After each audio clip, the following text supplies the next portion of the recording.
In today's video, I'm going to teach you how to upload your resume to Glassdoor. By the end, you'll know exactly how to sign in, upload your file, review what Glassdoor parses, set your privacy, and save everything with confidence. First, sign in to your Glassdoor account. You can do this on the website in your browser or in the Glassdoor app.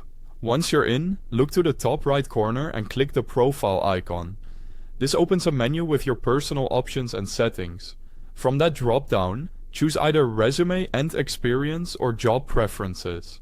On different versions of Glassdoor, you might see one label or the other, but both lead you to the place where you can manage and upload your resume. By the way, if you need the official link to the site, or the app download links, you'll find them right at the top of the description, so you can get to the correct page quickly.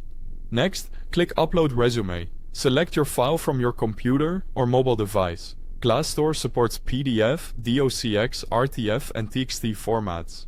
Keep your file size under 5 MB and make sure it's an actual document, not a photo or image of your resume. A quick format tip: use a simple, one-column layout. Clean headings, consistent dates, and straightforward bullet points inside the document.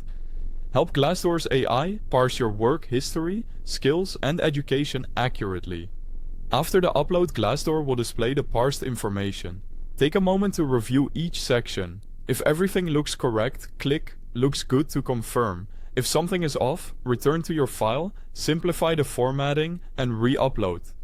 Consistency in fonts and spacing makes a big difference here. Now set your privacy.